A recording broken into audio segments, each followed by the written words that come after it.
Dean, I assume with the absolute disbelief that you just threw around at me putting Kylian Mbappe at 4, he's in here at 3 for you. Yeah, Mbappe's making the podium, man. There's no way he's not. I think even Mbappe himself will accept that what happened in the Champions League and the World Cup means that he's not going to win this award this time around. And it was probably there within his grasp at one point. He did everything he could, but he just couldn't manage to do it. But scoring over 50 goals for his club and country, he's got another league title under his belt. He's had an amazing World Cup on a personal level. Scared the life out of me every time I watched him. Like he's just magical, this lad. He's 24 years old. This is the 6th time he's been nominated for the Ballon d'Or. Like, that is insane. His time is coming. His time is coming, 100%. I accept that he doesn't deserve to win it this time around. I can't have him not on the podium. Like, Mbappe had to be in my top 3. Yeah, well, I've got Rodri at 3 because I think Rodri is the most consistent footballer on planet Earth. And I think that he is just the general. And what we've seen with City not having him in the last couple of games only goes to reinforce, everything about it. Rodri is the fulcrum of this Manchester City side that went and won the treble. The entire system, the entire setup is based around Rodri. I don't think there's a player in world football better at keeping the ball under pressure. He makes the entire operation tick. Then went with Spain and won the Nations League on top of everything else. I think it would be disrespectful to not have him in here on account of the fact that he's a defensive midfielder and therefore his goal scoring numbers. He also scored the winning goal in the Champions League final. A player that's not known for that kind of thing, stepping up from defensive midfield with over 10 goal contributions in a season. That's remarkable. Absolutely remarkable. And one of them being the winner in the Champions League final, I think speaks for itself. There were other important goals too, notably that one against Aston Villa when everything looked a little bit nervy for a little while. And I think that when you kind of boil that all down, I cannot have Rodri not on this podium. For me, I just can't have it. I think that there has been no one more important to their club in world football than Rodri is to Manchester City. And Manchester City, I think we all agree, are the UEFA Club of the Year, etc. Inverted commas, but they are the treble winners. They are the champions of Europe. They are the champions of England. They are the best team on the planet. And I think we'll see that soon in the Club World Cup. And no one is more important to them than Rodri. And so whilst I absolutely accept that people are going to look at the numbers of other people and look at the achievements of others and some of the records that have been broken, I think it would be disingenuous to not have Rodri on the podium from where I'm standing. But do you believe that that's where he will finish? No, that's where I think he should finish. Yeah, okay, so now let's just consider for a second who will actually finish third. He's probably the only place up for debate here when it comes to the top 3. But so you think actually when it comes to October the 30th, and this is announced, it will actually be Mbappe at 3? Yeah, I really hope it isn't, because I think that Rodri deserves that shine considering what he's achieved this year. But I think that the general, well, I say the general public, it's not a general public vote, but the voting masses will edge towards Mbappe because what his numbers skew. Yeah, the betting does actually favour Rodri. Rodri's slightly lower odds to win the Ballon d'Or than Mbappe. So you never know. Rodri might get his day in the sun or day on the podium. At number 2, we're both going to have the same guy here. It's Erling Haaland, isn't it? It is indeed, yeah. It is. And we might as well say this is official because it's what it's going to be. We'll talk about whether it's right or wrong at the end, but just to dress up what Haaland achieved last season and in the Premier League and in the Champions League, it was absolutely outrageous. 52 goals in 53 games. I mean, it was like a genuine monster. It was absolutely ridiculous, some of the spells that he went through last season. And it was... He scored 12 goals in the Champions League. Like, it's ludicrous. It's like absolutely like out of this world stuff. It was like every time he went on the pitch, he was like, what record can I break today? Yeah. It's truly, truly like unbelievable stuff. The fact that he walked in in his first season in the Premier League and like dropped this kind of season, a season for the ages, is just like it's a stuff of fables and fairy tales. We might never see that ever again. No, I mean, you just literally have to. You pick up his stats and you're struggling to find a game in the first half of the season when he wasn't scoring a goal. Like his numbers that he was putting up were outrageous. There was a spell from the end of August until basically the end of September when he got 1 goal, 3 goals, 3 goals, 1 goal, 2 goals, 1 goal, 1 goal, 1 goal. Then he got that hat trick against Man United. Like it was absolutely insane at that point. Obviously, there was all the question marks about whether he could even do it in English football. Nobody comes in and just wins the golden boot and all that kind of stuff. Like, well, this guy's going to. Like, we were pretty confident of what we were going to see of Haaland, but we didn't think we were going to see 52 goals in 53 games because that is absurd. But this is a player that aims to end his career with more goals than games to his name. So maybe we should have expected it all along. I don't know. I guess what you would say about Haaland is that the goals did dry up towards the back end of last season, and To be I fair, don't it necessarily couldn't think have that kept that's on at that affected pace. things. I don't Like, think that. Well, he went like on a 5-game run without a goal, and obviously that came in big matches when we started to see him not score in the Champions League and things like that. And you're like, okay, so not a problem, but you're like, okay, well, he hasn't actually decided this game against Inter Milan or whatever. And you're like, okay, but whatever.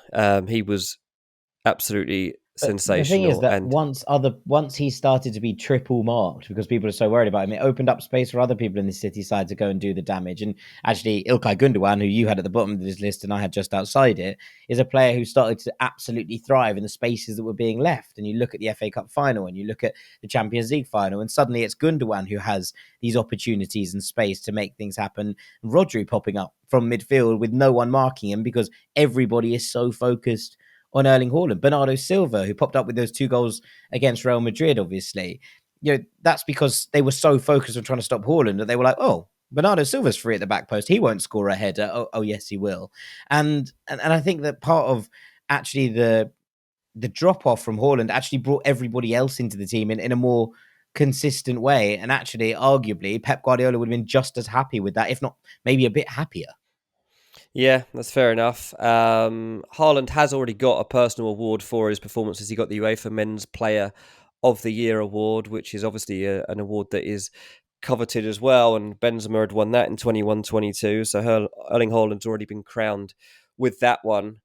But go on, mate. I'll let you take number one. We'll debate this again at the end because I've got something I want to bring up. But Okay. talk us through your number one. Well, Lionel Messi, I think, should probably win his 8th Ballon d'Or. I would stress that this will be Lionel Messi's final Ballon d'Or. He won't win another one. But what he put together in the World Cup, winning the Golden Ball and leading Argentina to their first World Cup since Maradona won it for them. And obviously, we talked about that with Osimhen, and the fact that it took a while for that to be broken. It felt like Lionel Messi had been carrying the Argentina trophy drought on his own back for so long, so that he retired from international football and was eventually coerced to come back. He then won the Copa America, and the scenes around that were so incredibly beautiful. And the scenes around Argentina were incredible to see. And you kind of think that can't be topped. And then Lionel Messi delivers this at the World Cup. Now, we talked about Mbappé, who got 8 goals, 2 assists. Messi had the same contribution, 7 goals and 3 assists. Obviously, we saw that some of those goals come at incredibly crucial times. The ones that unlocked the door, the ones that made it happen when Argentina felt like they were knocking kind of aimlessly at trying to get through. The last group game where suddenly everything was on the line for Argentina. Those opening goals in the kind of quarterfinals and round of 16 games. So much of this was just Messi's brilliance. And obviously, we talk about teams being built around players, and Scaloni has built his Scaloneta around Lionel Messi and being able to get the best out of him. But also, you kind of forget sometimes that they were missing key parts of that. And one of the key parts that made the win in the Copa America so comfortable, or at least comfortable into the final for them, was the emergence of Nico Gonzalez on the other flank, who basically was able to hold his width and actually balance the team in a way that allowed Messi to do a lot of the things that he likes to come inside and do. And they lost Nico Gonzalez before the World Cup and was wondering kind of how they would adapt to the situation. Now they did, and they managed to do so. But Messi put this team on his back. The scenes and the emotions in Argentina afterwards, I think, are what football is all about. And I think to go through this and go through what a career he's had with this one, big space in the trophy cabinet, the one thing that he always really wanted, to emulate Maradona and to win a World Cup for Argentina, it just felt like the most heart-rendering thing in the world. And I think that off the back of that, and off the back of the biggest and most important tournament in world football that comes around every 4 years, the man that led his nation there and basically carried them through with moments of magic throughout this tournament should be the man who lifts the individual prize at the end of the year. Like I said, if France had won it, I would be sitting here advocating for Mbappe to win this award. They didn't. Argentina did, and therefore I flipped that script for Lionel Messi. So there's already reports today saying Lionel Messi confirmed as Ballon d'Or winner. This happens every year. Yeah, but it's a safe story because he is going to win the Ballon d'Or, and it's an interesting conversation because on a personal level, Erling Haaland had a better year personally than Messi did. Haaland was a better individual footballer across the course of last season than Messi was at PSG. I don't think there's any doubt about that. If you compare what Haaland did to the Premier League, breaking the goal scoring record, taking them to the Premier League, taking them through to the Champions League, scoring all of those goals like you just described, compared to what Messi did at a club level throughout the campaign, Haaland was better. Messi went 12 games in the second half of last season without scoring a goal. There are times if Messi hadn't won the World Cup, Messi wouldn't even be near the top 3. Messi might not have made the top 10. So I do feel like you kind of do forget that he put up 21 goals and 20 assists. Now I already spoke about with Mbappe that sometimes the goals in league I could do that in France. No, you couldn't. Thank you. We'll all put paid to that. And then he rocked up into Miami, which actually weirdly kind of just tucks inside the League's Cup, just tucks inside the bracket. So he turned up at an Inter Miami side who were absolutely dreadful in the first half of the season and almost single-handedly won them their first ever silverware. It tucks just inside. Now, whether that's taken into account or not is probably a different question, but it is worth considering. They went in there and did that. He was and remained one of the highest rated players in terms of match ratings, etc. Now, I know all of those things aren't always accurate, but they are there and people do look at them across Europe's top 5 leagues last year. He put up still 41 goal contributions across all competitions, which is pretty remarkable considering he actually missed a lot of the season with injury, etc. And there was those reports that he was saving himself for the World Cup. And look, none of that is going to endear him to PSG fans. And look, they made their feelings known. And his departure wasn't received with huge amounts of sadness at PSG. And I think that that's all fair enough. But when he did play, he still put up these numbers. He's still over 40 goal contributions is still pretty remarkable. That still stacks up against someone like Vinicius Jr., who we were just talking about having a remarkable season. And so I think to kind of take away from that is disingenuous. And I think that the narrative on this is so strong that it becomes impossible to ignore. Now, I saw various things. We saw Jason Cundy talking on TalkSport saying it would be a disgrace if Lionel Messi won the Ballon d'Or. I mean, no, I'm not sure why Cundy is gone down that route, because that's bizarre. Like as an idea, as a kind of concept, the idea of him winning, the player who won the World Cup Golden Ball and was the key player for his country and winning the World Cup, winning the Ballon d'Or would be a disgrace. It is ludicrous terminology. So I'm not sure why those kind of things are being thrown around, but TalkSport tax, etc. But I think that the narrative is so strong here that it becomes impossible to ignore. Yeah, I mean, look, obviously the narrative, it is like the biggest story in football. Like, we all wanted Messi, I think, to win that World Cup final. Like, that World Cup final is one that will stick in our memories forever. And the fact that Messi scored twice in that World Cup final is something that we're never going to forget. And, yes, I do think that on an individual basis, Haaland was better across the season than Messi. I think that if Mbappe would have won that World Cup, obviously he still had a great chance of winning it, but I've still been pushing Haaland to win it, and I'd have thought he'd had a better chance of winning it ahead of Mbappe than he has ahead of Messi, with this narrative attached to it. I mean, you're talking about, at the moment, this Beckham documentary is out, and you see the big moments of his career just thrown into that. And like, whenever the Messi Netflix documentary is made and comes out, like, that World Cup is the ultimate It's the final center point, chapter. right? Yeah. It's unbelievable that it actually happened. Like, sometimes I want to go back and watch it all again, because I can't believe that he actually did do it. He actually did go and win the World Cup, especially after the way that that World Cup began for Argentina. Like, they might be heading out. So to turn it around, for him to play such a central role in scoring big goals in those moments as well, of course he's going to win it. Like, of course. And I'm not saying that Haaland's been robbed or anything like that, because he hasn't.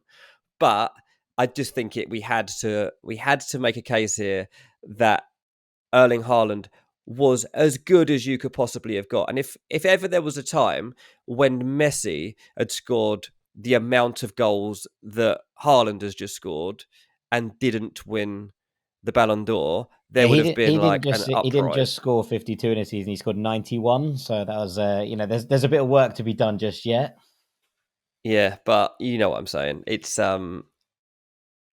harsh. It's harsh. Of course it is. But this is elite football, and Also, bear in mind that in a season where international football takes center stage, as it always does in a World Cup year, less so, I think, in a European Championships, that's Copa America year, but definitely in a World Cup year, the World Cup tends to take center stage.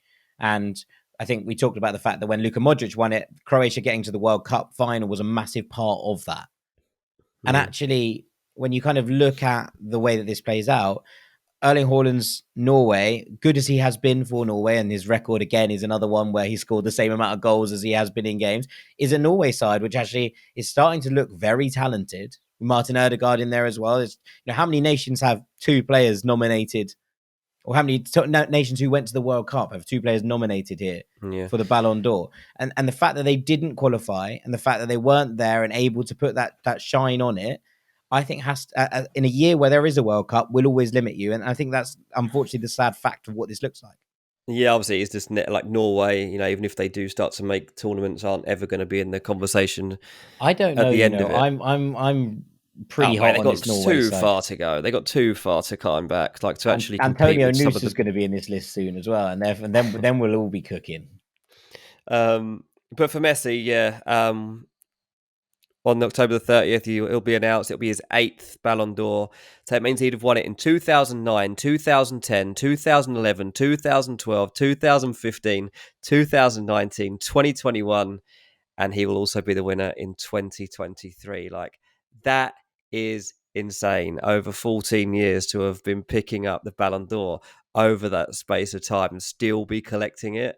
Insanity. And while I've obviously made an argument there for why Haaland can feel a little bit hard done by, like, I don't begrudge Messi this at all. Like, I've loved watching him, and I appreciate that this is going to be the last time he probably picks up this award, unless he does decide to somehow come back to Europe or something incredible happens and he somehow manages to win it again. Like, I can't see it right now, but you can never completely rule it out. I think we can probably rule it out. I think it's going to be emotional for Thanks him. very much. It's been real.